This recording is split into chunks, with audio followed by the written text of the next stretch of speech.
are we doing, Charm City? So I have the distinct honor and pleasure to introduce to you all today the wonderful, the magnificent, the extraordinary Vice President Kamala Harris.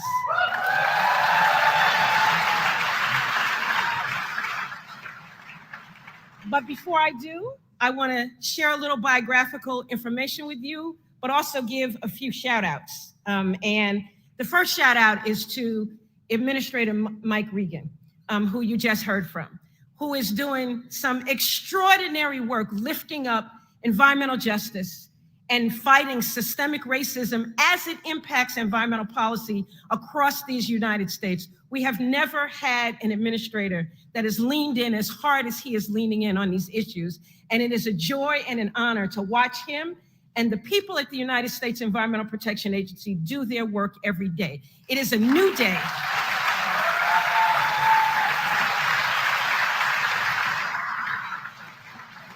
I also want to give a shout out to Senator Van Hollen. I don't know if he mentioned this in his remarks, but you may remember that there's been a struggle going on about the Red Line and the funding for the Red Line in Baltimore City to connect East and West Baltimore, to bring folk to where the businesses are, to where the money is, to where the jobs are.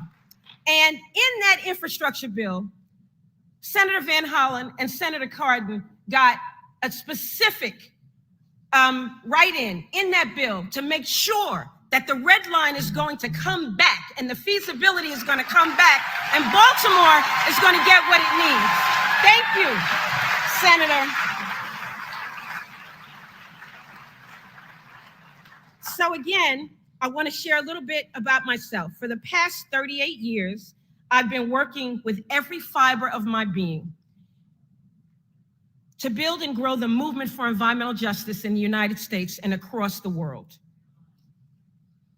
It's been my life's work, but the seeds of that work were planted in my hometown of Harlem, New York, and the Bronx, the South Bronx, where I went to middle school. Shout out for Harlem, you know it, all day and all night.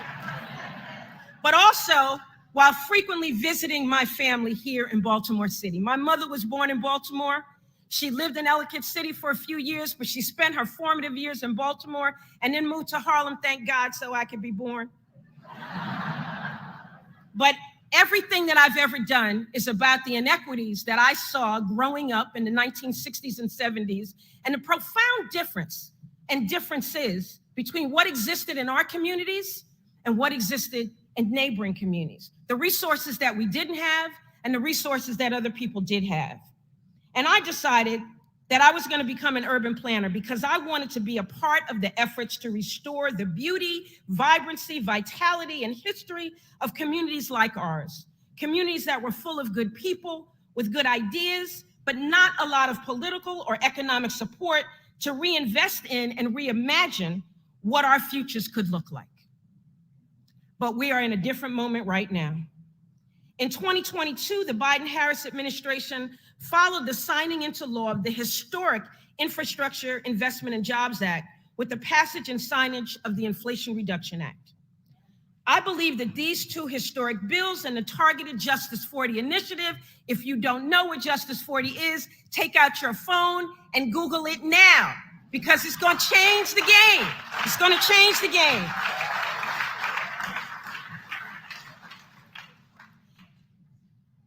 It's this kind of economic and political leadership that we as a nation have waited decades to see enacted.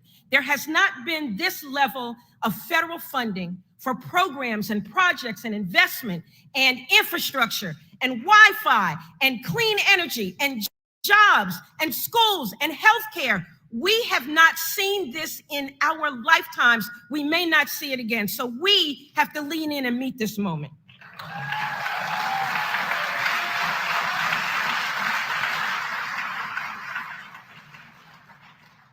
And of course, just as I'm on a roll, I lose my own remarks, right? They're here, trust and believe, they're here. Hold on one second, because I want to say some really wonderful things about the Vice President that I feel so deeply in my soul. Some of you are Black women, as I am in this audience. Some of you are not. But we waited a lifetime to see somebody in this office who looked like us, to see somebody in this office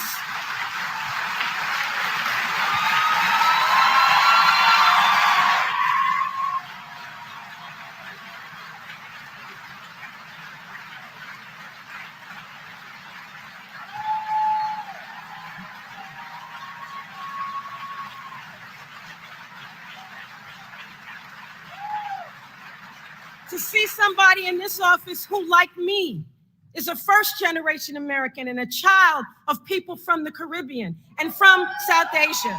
We waited a lifetime. Some of us could never imagine that this moment would arrive, but here we are, and she's swinging, isn't she? Swinging for the fences. So this year, Vice President Harris has traveled the country, meeting with community leaders, students, and environmental advocates to highlight the administration's climate efforts and hear directly from Americans what these investments mean to them. As part of her work to build an economy that works for all, the Vice President has placed a particular focus on community banks, such as community development finance institutions, community finance institutions that give money directly at the community level, right? New moment, having launched several initiatives focused on maximizing resources for those who are integral to community leaders.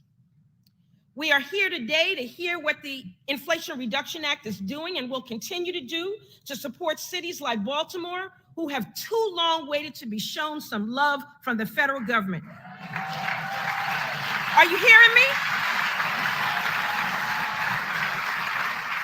So, ladies and gentlemen, without further ado, I introduce to you the Vice President of the United States of America, Kamala Harris.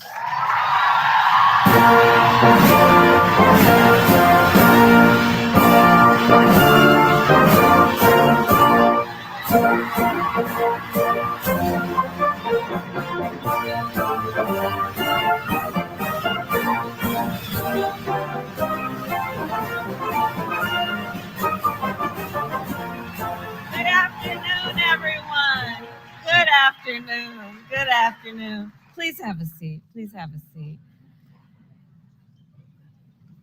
But I'm going to ask you to applaud again for Vernice, please. Can you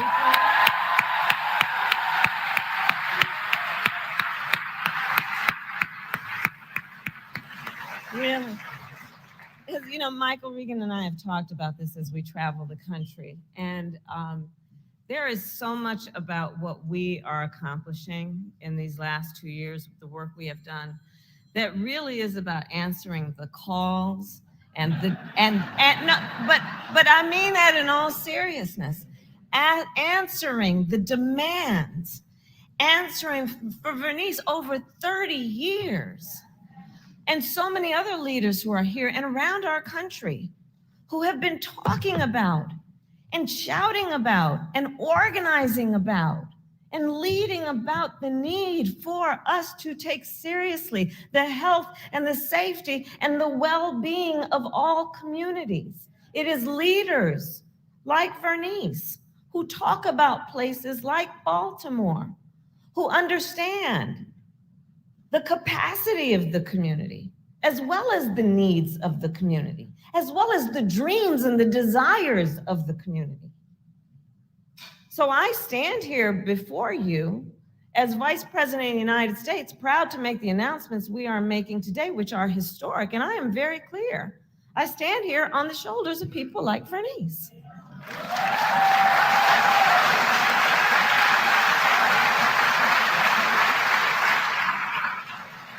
And her decades of work and leadership in the fight for environmental justice. So it is good to be back in Baltimore. I'm from Oakland. Baltimore is like home to me. And it is, of course, wonderful to be here with my friend, with my colleague, the EPA Administrator, Michael Regan, who I have to tell you, because he and I have been working very closely, like I said, traveling around the country. He is extraordinary. Vernice talked about it, and you can see when he talks. He is truly committed, and he is bold, and he is relentless, and he is tireless, and he is ambitious about the rights and the responsibilities that we have to respond to the needs of the American people. Michael, it's such a joy to work with you. Thank you for your leadership. Thank you. And it is also wonderful to be here with when I was in the Senate, my Senate classmate, Chris Van Hollen. Thank you for your leadership. Chris is always saying, come back to Baltimore, I'm here. Senator Tom Carper, a great, great leader, a great friend to the president, and one of the people who is responsible for being a leader in the state Senate, in our national Senate in the Capitol on this issue, as well as Senator Ed Markey, all the way from Massachusetts here because of the work that he has been doing tirelessly for years and years. He and I talked about a similar announcement that we made together in Boston. Congressman Frank Pallone, where are you? Thank you for your work. There he is. Again, a long way from home, but here because this is about national impact, this work we're doing. And of course, Congressman David Trone, thank you for your leadership and your work. And I also want to mention the governor, Wes Moore. He's out of state at the moment, but he wanted to be here and he's doing incredible work, and I want to applaud his leadership as well.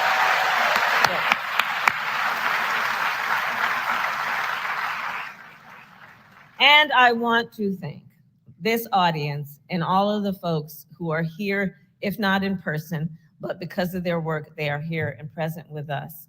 In particular, the students, the activists, the union workers, the elected officials, everyone who is here, the mothers and fathers and grandmothers and grandfathers and aunties and uncles and all of the leaders who have participated in a day like today. I want to thank you for your leadership and your partnership in taking on one of the most urgent matters of our time, this climate crisis. So every day, all across our nation, we feel and see the impact of the climate crisis.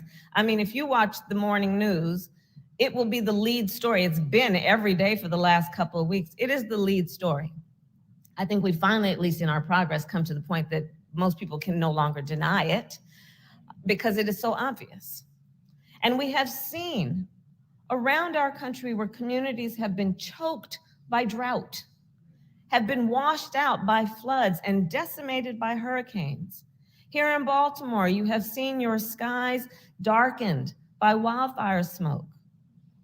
And you have seen the waters of the Chesapeake Bay rise, threatening homes and businesses that have stood for generations. It is clear that the clock is not only ticking, it is banging, and we must act. As Vice President, as I said, I've traveled across our nation to speak with thousands of Americans about this crisis. I have met with students and entrepreneurs, small business owners, community leaders, nonprofit leaders, labor leaders, folks with new approaches to reduce our emissions and accelerate our clean energy transition. But folks who often do not have access to the funds they need to make their ideas a reality. And that is a problem. For years, one of the missing pieces in our strategy to fight the climate crisis is that we have not invested at scale in community climate action. For years, the people of the community, folks who know what their neighborhood needs and how to provide it, have not been given adequate resources to implement climate solutions that match the magnitude of the crisis we face. And that's why we're here today. And that's why we're here today. Today, I am proud to announce the largest investment in financing for community-based climate projects in our nation's history.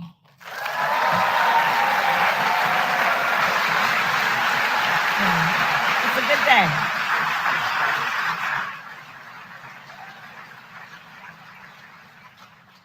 And one of the reasons that it is so significant is because we also, frankly, we got to make up for some lost time. So by dramatically accelerating our work, we know we can lower emissions. And we will do that by providing $20 billion to a national network of nonprofits, community lenders, and other financial institutions to fund tens of thousands of climate and clean energy projects across America.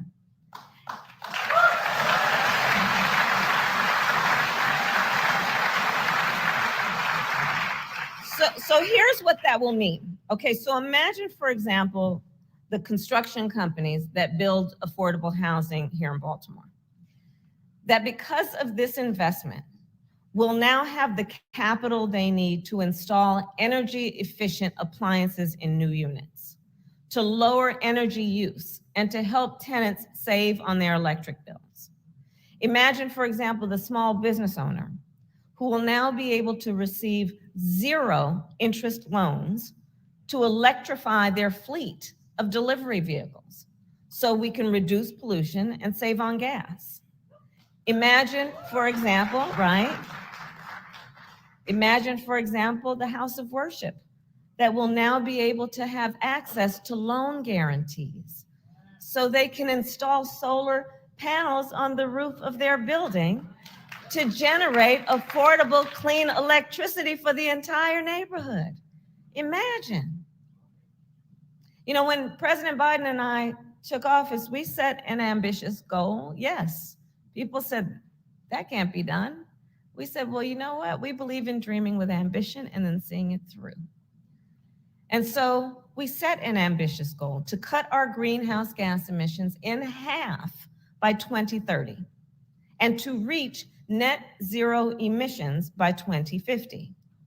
The investment we are announcing today will help us to achieve these goals, and it will do so much more. Because think also about the impact on not only the local economy, not only on an investment in the entrepreneurs and innovators from and in the community, think about the impact on something like public health. When we invest in clean energy and electric vehicles and reduce population, more of our children can breathe clean air and drink clean water.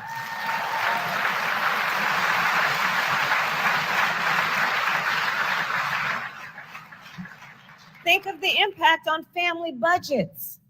When we help folks upgrade their heating and cooling systems, we lower the cost of electricity, which means lower energy bills for working parents, so they have more money for groceries and home repairs and school supplies. And think of all the jobs that these investments will create, including many good-paying union jobs.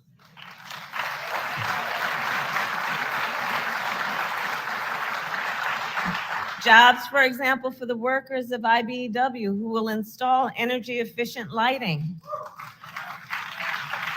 Jobs for the sheet metal workers who will replace gas furnaces with electric heat pumps. Jobs for the laborers who will build net zero housing. Right. So understand, when the president and I invest in climate, we intend to invest in jobs, invest in families, and invest in America. And this investment is also about a partnership with the private sector. You know, my whole career, I have believed in the power of public-private partnerships. I've seen how much more we can accomplish when we combine the experience and expertise of the private sector with the reach and the scale that only government can provide. And as the business leaders here today can confirm, this investment is an incentive, this public investment is an incentive by design for billions more dollars from the private sector.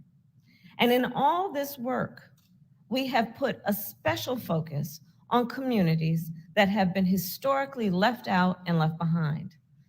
The climate crisis impacts everybody, but it does not impact all communities equally. Poor communities, rural communities, Native communities, and communities of color are often the hardest hit and the least able to recover. So let's be clear about that. The least in terms of where investments have been made in mitigation and adaptation, the hardest hit, and the least able to recover. So to address this inequity, nearly $12 billion of this funding we're announcing today will be invested in overlooked communities. Yes. Yeah.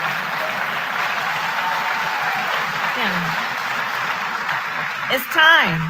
It's time. It's time. So including in this vision of how we think of the best way and the fastest and most effective way to get the resources to the community, we are working specifically and intentionally with community banks. Why? Well, because everyone here probably knows community banks, by their nature, are run by people who live and work in the community. People who know firsthand the incredible potential in the place they themselves call home. They not only know the needs of the community, they know the capacity of the community, they know the dreams of the community, they know the ambitions of the community. And that's the kind of vehicle we need to actually think about how we will get these billions of dollars to the folks who know what to do with it. As a United States Senator, I helped secure $12 billion for community banks, and as Vice President, I have made community banks central to our economic agenda.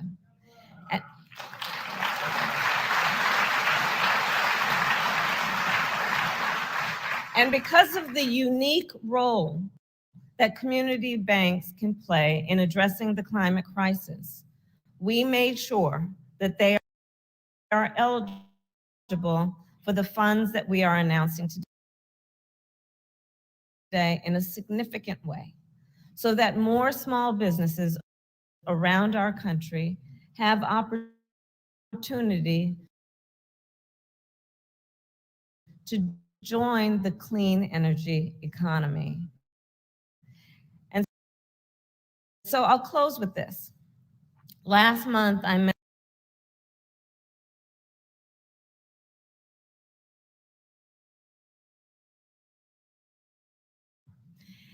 and it was a group of high schoolers who organized thousands of students. And they made Denver public schools one of the first school districts in our nation to adopt a climate action plan. These young leaders were phenomenal, and they were not listening to no. And no for breakfast, so I get it, right?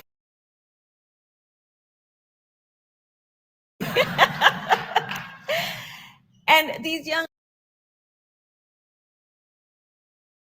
leaders, of course, like all the young leaders who are here and the youngish leaders who are here, we know we don't have time to waste. They knew that. And so they weren't sitting around waiting for somebody else to get it done. They led, understanding the profound challenges that we face. And yet I will tell you about them. They had incredible and joy about what is possible and the work that is being done. And I do believe it's because they, like we, know that we have time to make a difference. But we got to get on with it. And so let us share their hope and recognize that when we work together, when we invest in our communities, when we take action, we will meet this moment and build a better, cleaner, healthier future for generations to come. May God bless you, and may God bless America.